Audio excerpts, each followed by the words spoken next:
사도행전 19장.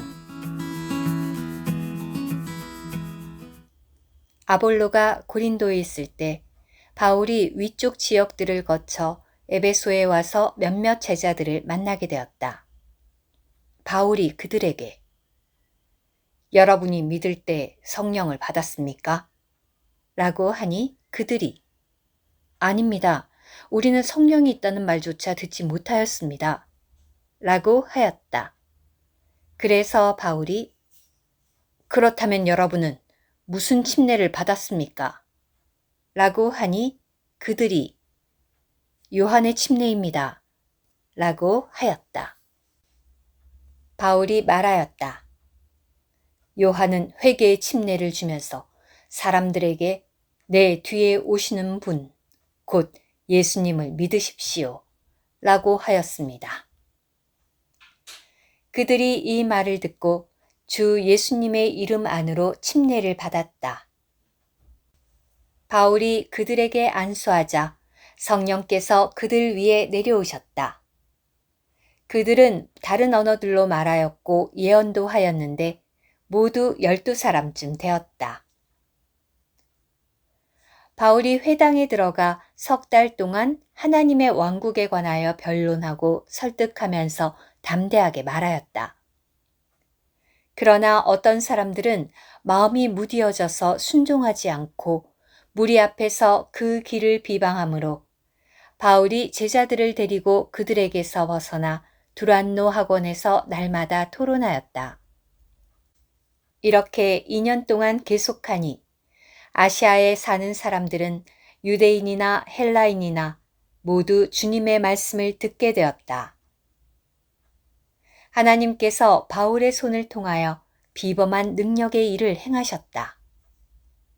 심지어 바울의 몸에 닿았던 손수건이나 앞치마를 가져다가 아픈 사람에게 대기만 해도 질병이 떠나고 악한 영들이 나갔다.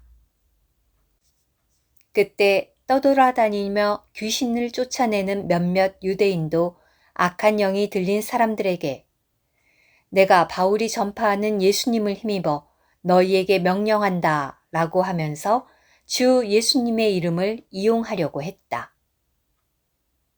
어떤 유대인 대제사장 스게와의 7 아들도 이런 일을 하였는데 그 악한 영이 그들에게 대답했다.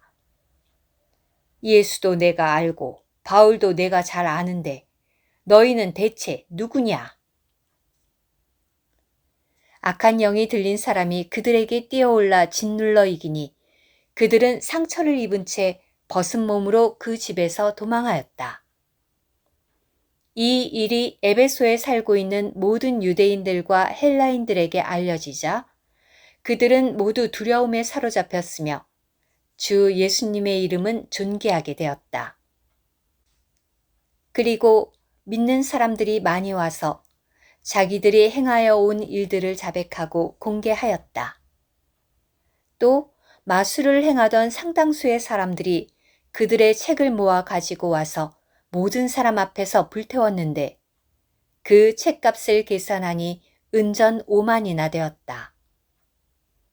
이렇게 하여 주님의 말씀이 힘있고 확장되고 점점 세력을 얻었다. 이런 일들이 있은 후에 바울은 마케도니아와 아가야를 거쳐 예루살렘으로 가기로 그의 영안에서 작정한 뒤 내가 거기 갔다가 로마에도 가보아야 하겠습니다. 라고 하고는 자기를 돕는 사람들 중에서 디모데와 에라스도 2 사람을 마케도니아로 보내고 자기는 얼마 동안 아시아에 더 머물러 있었다. 그 무렵 그 길에 관하여 적지 않은 소란이 일어났다. 데메드리오라는 어떤 은장이가 은으로 아데미의 신전 모형을 만들어 직공들에게 적지 않은 돈벌이를 시켜주고 있었는데 그가 자기 직공들 및 같은 업종에 속한 사람들을 모아놓고 말하였다. 여러분이 아시는 대로 우리는 이 사업으로 돈을 많이 벌고 있습니다.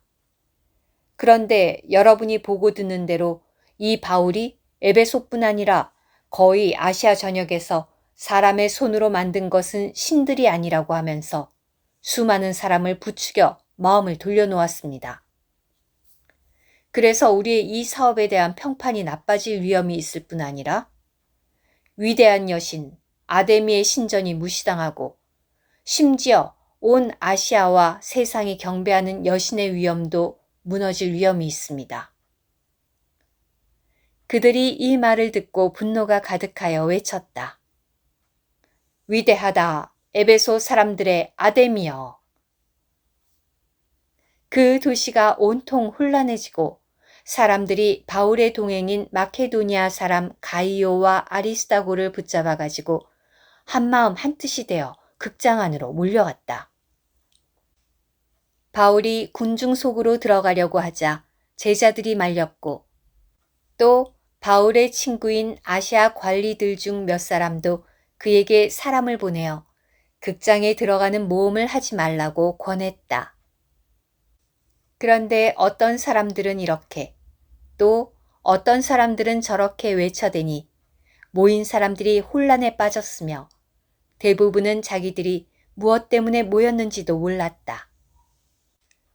어떤 사람이 알렉산더를 무리 가운데서 지정하니 유대인들이 그를 앞으로 밀어내었다.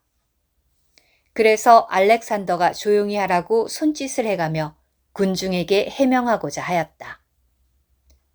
그러나 그들은 그가 유대인인 것을 알고 모두 한 목소리로 위대하다, 에베소 사람들의 아데미여 라고 하면서 약 2시간 동안이나 외쳤다. 그러자 그 도시 서기장이 무리를 진정시키며 말하였다. 에베소 사람 여러분, 에베소 사람들의 도시가 위대한 아데미와 및 제우스에게서 내려온 신상을 모시는 신전 수호자인 줄을 모르는 사람이 어디 있습니까? 이 일은 반론의 여지가 없는 것이니 여러분은 진정하시고 무엇이든지 경솔하게 행동하지 마십시오. 여러분이 끌고 온 이 사람들은 신전 물건을 훔치지도 않았고 우리 여신을 모독하지도 않았습니다. 그러므로 데메드리오와 그와 함께 있는 직공들이 어떤 사람을 고소할 일이 있다면 법정도 열려있고 총독들도 있으니 당사자들이 서로 고소하도록 하십시오. 만일 여러분이 그 밖에 요구할 것이 있다면 합법적인 집회에서 해결해야 할 것입니다. 아무 이유도 없는 오늘의 이 일에 대한 소요로 우리가 문책을 받을 위험이 있습니다. 그렇게 된다면 우리는 이 난폭한 집회에 대하여 해명할 말이 없을 것입니다. 이렇게 말하고 그는 그 집회를 해산시켰다. 오늘의 말씀 한 구절. 사도행전 19장 20절. 이렇게 하여 주님의 말씀이 힘있고 확장되고 점점 세력을 얻었다.